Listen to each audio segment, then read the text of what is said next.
अस्सलामुअलैकुम स्टूडेंट्स। आज हम एनालिटिकल केमिस्ट्री का एक बहुत ही इम्पोर्टेंट टॉपिक डिस्कस करने जा रहे हैं जिसका नाम है बीयर लैम्बर्ट लॉ। ये स्पेक्ट्रोफोटोमेट्री का हार्ट कहलाता है। ये एक अहम इम्पोर्टेंट टॉपिक है जिसको बहुत ज़्यादा अहमियत हासिल है स्पेक्ट्रोफोटोमेट्री में, जिसको हम आज डिस्कस करने जा रहे हैं।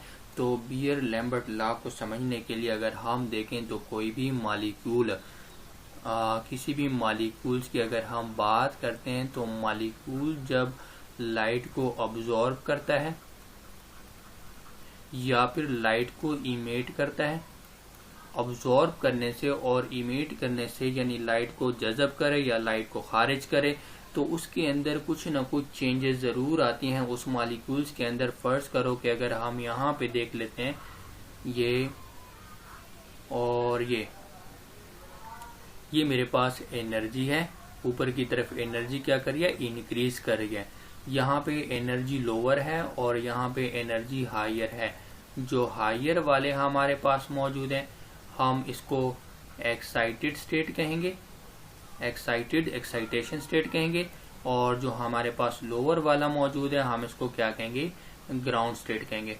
फर्ज करो कि जब कोई मॉलिक्यूल एनर्जी ऑब्जॉर्ब कर लेता है, एनर्जी ऑब्जॉर्ब करने से पहले वो मॉलिक्यूल यहाँ पे उसकी स्टेट यहाँ पे थी, लेकिन जब वो एनर्जी ऑब्जॉर्ब कर लेता है वो मॉलिक्यूल लोअर एनर्जी से किस में चला जाता है, हायर एनर्जी स्टेट में चला जाता है। उस स्टेट को हम क्या कहेंगे, एक्साइटेशन स्टेट कहेंगे, जब मॉलिक्यूल लोअर एनर्जी स्टेट से हायर एनर्जी स्टेट में चला जाता है। दूसरी कंडीशन क्या हो सकती है कि मॉलिक्यूल, लाजमी बात है, एनर्जी खारिज भी कर सकते हैं। ऐसे मॉलिक्यूल हैं जिसके पास एनर्जी ज्यादा होती है, वो इस एनर्जी से छुटकारा हासिल करना चाहते हैं, तो वो एनर्जी क्या करेंगे, खारिज करेंगे, रिलीज करेंगे। तो मॉलिक्यूल क्या कर लेते हैं, ये एनर्जी रिलीज भी कर सकते हैं। जब एनर्जी रिलीज करेंगे तो पहले हायर एनर्जी स्टेट में थे, मतलब एक्साइटेड स्टेट में थे। एनर्जी रिलीज करने के बाद वो लोअर एनर्जी स्टेट में आ गए, मतलब किस स्टेट में आ गए, ग्राउंड स्टेट में आ गए। तो उसको हम क्या कहेंगे कि जब कोई मॉलिक्यूल एनर्जी रिलीज करे और लोअर एनर्जी स्टेट में आ जाए हम उसको कहेंगे ग्राउंड स्टेट कहेंगे। अब ग्राउंड स्टेट किस स्टेट को हम कहेंगे, जहां पे मॉलिक्यूल सबसे लोवेस्ट कमतरीन एनर्जी में मौजूद हो, कमतरीन एनर्जी स्टेट पर आ जाए हम उसको क्या कहेंगे, ग्राउंड स्टेट कहेंगे। अब इलेक्ट्रोमैग्नेटिक स्पेक्ट्रम में हम देखते हैं डिफरेंट टाइप्स की रेडिएशन मौजूद है। एनर्जी की बुनियाद पर हम देखते हैं किसी की एनर्जी कम होती है, किसी की एनर्जी ज्यादा होती है। तो उस लिहाज से अगर हम डिस्कस करें तो मुख्तलिफ किस्म की एनर्जी जब ये मॉलिक्यूल अब्जॉर्ब करते हैं तो उसके अंदर मुख्तलिफ किस्म की चेंजेस आती हैं। पहली चेंज क्या आ सकती है, फर्ज करते हैं कुछ एनर्जीज इलेक्ट्रोमैग्नेटिक रेडिएशन ऐसी हैं जिनके अब्जॉर्ब करने से केमिकल बॉन्ड टूट जाता है। मॉलिक्यूल्स के अंदर जो केमिकल बॉन्ड है वो ब्रेक कर जाता है। हम इसको आयोनाइजेशन भी कह सकते हैं कि यहाँ पे आयोनाइजेशन भी हो सकती है। और इसी तरह कुछ ऐसे भी हैं, एनर्जीज ऐसे भी हैं कि जिनके ऑब्जॉर्ब करने पर केमिकल बॉन्ड टूटता नहीं है और ना ही आयोनाइजेशन होती है, बस सिर्फ उसके अंदर जो इलेक्ट्रॉन मौजूद हैं वो लोअर एनर्जी स्टेट से हायर एनर्जी स्टेट में चले जाते हैं, यानी इलेक्ट्रॉन की एक्साइटेशन हो जाती है, एक्साइटेशन ऑफ इलेक्ट्रॉन। कुछ ऐसे भी एनर्जीज मौजूद हैं जिससे इलेक्ट्रॉन्स की एक्साइटेशन हो जाते हैं। इसी तरह एनर्जी के लिहाज से ऐसी रेडिएशन भी मौजूद हैं जिनके ऑब्जॉर्ब करने पर मॉलिक्यूल्स के अंदर यानी केमिकल बॉन्ड्स के इर्द गिर्द क्या हो जाती हैं, वाइब्रेशन प्रोड्यूस हो जाती हैं। और ऐसी एनर्जी वाली रेडिएशन भी मौजूद हैं जिनके ऑब्जॉर्ब करने पर केमिकल बॉन्ड के इर्द गिर्द रोटेशन भी प्रोड्यूस हो जाती हैं। और अगर हम केमिकल बॉन्ड ब्रेक हो जाता है, यानी केमिकल बॉन्ड ब्रेक होता है, आयोनाइजेशन होती है, तो कौन सी, ये वो एनर्जी वाली रेडिएशन होंगी जिनके पास बहुत ज्यादा एनर्जी होगी। और उनमें से क्या है, मिसाल के तौर पर हम एक्सरे लेते हैं और गैमा रेज, इनके पास बहुत ज्यादा एनर्जी होती है। जब इनको ऑब्जॉर्व किया जाता है तो केमिकल बॉन्ड टूट जाता है। और अगर एक्साइटेशन ऑफ इलेक्ट्रॉन की हम बात करें तो इसमें अल्ट्रा वायलेट रेज आ जाती हैं, और इसी तरह विजिबल रेज हैं, इनके ऑब्जॉर्ब करने पर इलेक्ट्रॉन की एक्साइटेशन होती है। और अगर कोई इंफ्रारेड रेडिएशन ऑब्जॉर्ब कर लेता है तो वो वाइब्रेशन ले आते हैं। और अगर कोई माइक्रोवेव और रेडियो वेव्स को ऑब्जॉर्ब कर लेता है, माइक्रोवेव्स और रेडियो वेव्स को ऑब्जॉर्व कर लेते हैं तो वो रोटेशन ले आते हैं, इससे क्या होती है, रोटेशन आती है। तो हमने देखा कि कोई ना कोई जब इलेक्ट्रोमैग्नेटिक रेडिएशन ऑब्जॉर्व की जाती है, मॉलिक्यूल इसको ऑब्जॉर्व करता है, तो उसके अंदर लाजमी कोई ना कोई चेंज जरूर आती हैं। और स्पेक्ट्रोफोटोमीट्री में जब हम देखते हैं तो हम डिस्कशन किस चीज की बुनियाद पे करते हैं, या तो अब्जॉर्प्शन की बुनियाद पे करते हैं कि लाइट अब्जॉर्ब हो गई, या फिर ट्रांसमिटेंस की बुनियाद पे करते हैं कि लाइट क्या हो गई है, ट्रांसमिट हो गई है। अब ये दो चीजों को हम डिस्कस करने जा रहे हैं। और मिसाल के तौर पर यहाँ पे अगर हम देखते हैं कि हमारे पास एक सोर्स है लाइट का, हमारे पास क्या है, एक सोर्स है, यहाँ से हर तरह की वेवलेंथ वाली रेडिएशन निकल रही है, लेकिन हमें इनमें से एक स्पेसिफिक वेवलेंथ वाली रेडिएशन को सेलेक्ट करना है। हम उसको क्या कहेंगे, मोनोक्रोमेटर यहाँ पे लगा देते हैं। ये मोनोक्रोमेटर क्या हो सकता है हमारे पास, हम कोई प्रिज्म ले सकते हैं, यहाँ पे लगा सकते हैं, कोई फिल्टर हो सकता है, या फिर कोई ग्रेटिंग वगैरह यहाँ पे लगा देते हैं। यहाँ से जो लाइट आ रही थी उसमें हर तरह की वेवलेंथ वाली रेडिएशन मौजूद थी, लेकिन हमें एक स्पेसिफिक वेवलेंथ वाली रेडिएशन को सिलेक्ट करना था, इसलिए हमने मोनोक्रोमेटर लगा दिया। ये मोनोक्रोमेटर यानी मोनोक्रोमेटिक लाइट है, उसको ये सेलेक्ट करेगा। अब यहाँ पे मॉलिक्यूल्स आएंगे, यहाँ से रेडिएशन आएंगी, मोनोक्रोमेटिक लाइट है अब हमारे पास, और यहाँ पे हम क्या रख देते हैं, सैंपल रख देते हैं। यहाँ पे हमारे पास सैंपल है, ये रेडिएशन इन सैंपल में से पास करेंगी और यहाँ से लाइट निकल आएंगी हमारे पास। यहाँ पे हम लिख देते हैं कि ये हमारे पास क्या है, सैंपल है, और यहाँ से लाइट ट्रांसमिट हो गई है। और इस तरफ हम क्या लगा देते हैं, रिकॉर्डर लगा देते हैं। यहाँ पे हमारे पास क्या होगा, रिकॉर्डर होगा, लाइट को रिकॉर्ड करेगा। ये जो लाइट आ रही है इसको हम P0 से रिप्रेजेंट कर देते हैं। हम इसको क्या कहेंगे, इंसिडेंट लाइट कहेंगे। और यहाँ से जो लाइट हमारे पास मुंतकिल हो गई है, इसमें से पास कर गई है, इसको हम P से रिप्रेजेंट कर देते हैं, इसको हम ट्रांसमिटेड लाइट कह देते हैं। इन दोनों में अगर हम रिलेशनशिप देखें तो एक तो हमारे पास लाइट ट्रांसमिट हो रही है और कुछ लाइट यहाँ पे क्या हो रही है, अब्जॉर्ब हो रही है। अब यहाँ पे जो लाइट अब्जॉर्ब करेंगे हमारे पास, तो यहाँ पे कुछ क्रोमोफोर होना चाहिए। जब हम यूवी विजिबल स्पेक्ट्रोफोटोमेट्री की बात करते हैं तो उसमें क्रोमोफोर लाजमी होना चाहिए, तभी हम उसको डिस्कस कर पाते हैं। हम यहाँ पे इसको क्वांटिटेटिवली तौर पर डिस्कस करते हैं। तो क्रोमोफोर भला क्या है हमारे पास, ये डबल बॉन्ड मौजूद होता है, ऐसा ग्रुप मौजूद होता है केमिकल या एलिमेंट्स का या कंपाउंड्स का, ऐसा ग्रुप मौजूद होता है जो विजिबल लाइट में लाइट को ये ऑब्जॉर्व कर लेते हैं। इसमें अल्टरनेट डबल बॉन्ड्स होते हैं। डबल बॉन्ड क्या होते हैं, अल्टरनेटिवली मौजूद होते हैं, जिसको हम कॉन्जुगेशन कहते हैं। कॉन्जुगेशन में ये मौजूद होते हैं तो ये लाइट को ऑब्जॉर्व करते हैं। हम इसको क्या कहेंगे, क्रोमोफोर कहेंगे।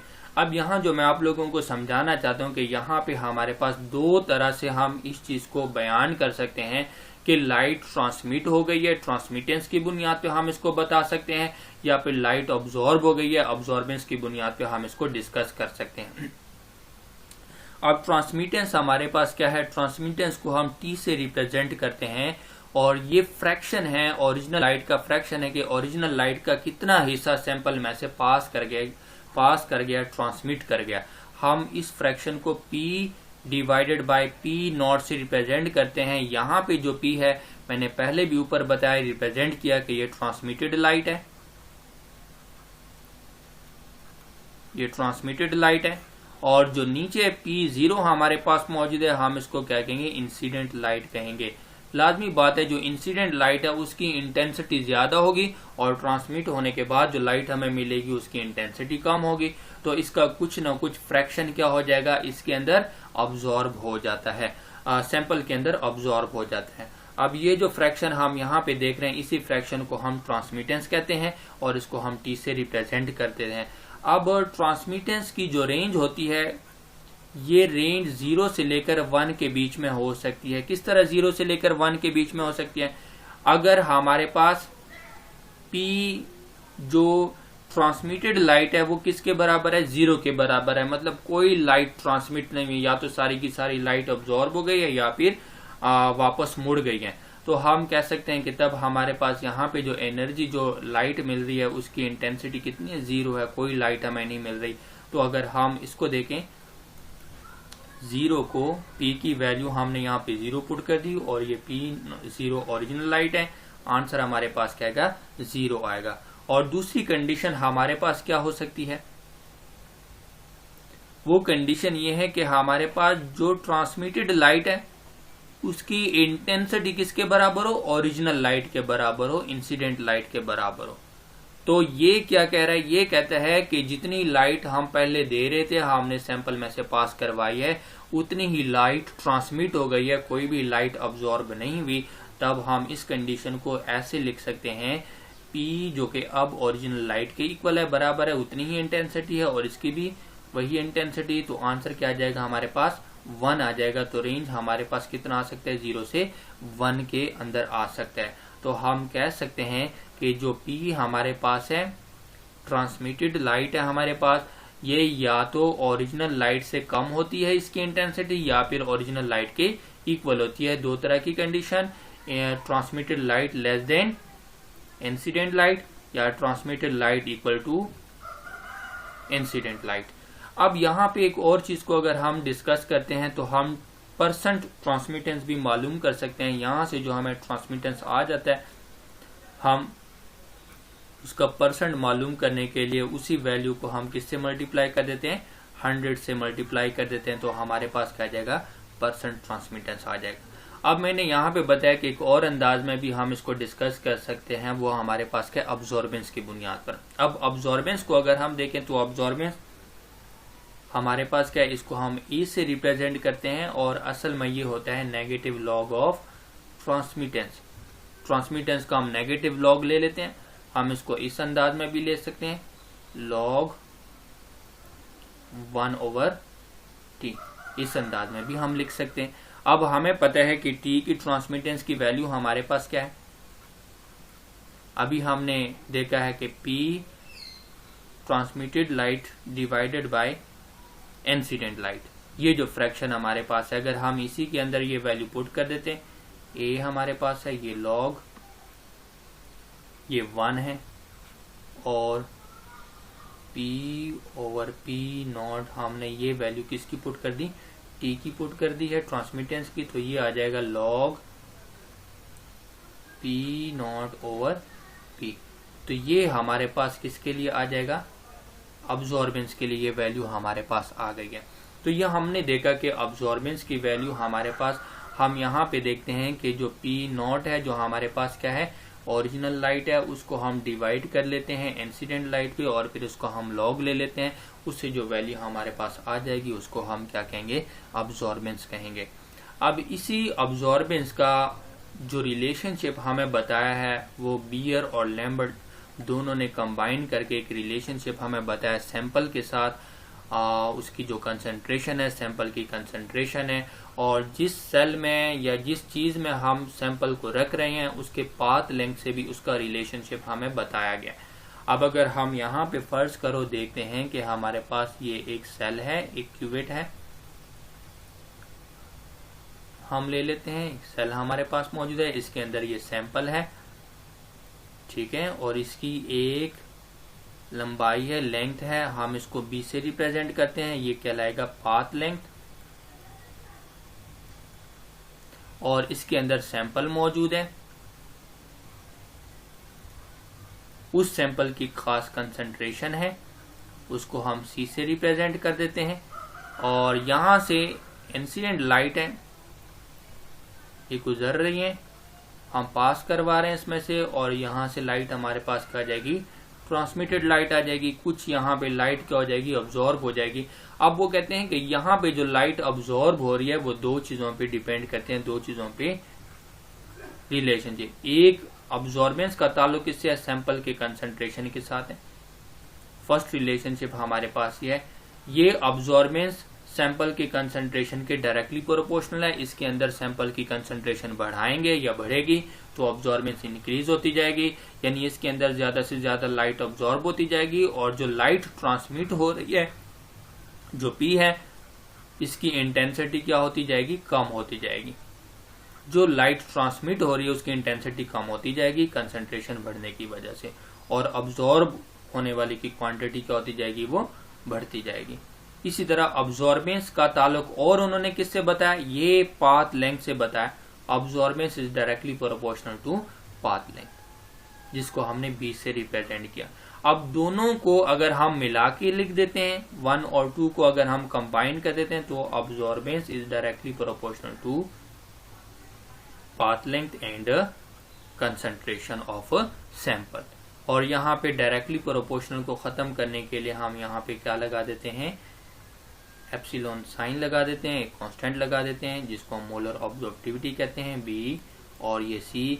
ए हमारे पास है अब्जॉर्बेंस, ई ये एप्सिलॉन हमारे पास है मोलर ऑब्जॉर्बिविटी, और बी है पाथ लेंथ, और सी कंसंट्रेशन ऑफ सैंपल।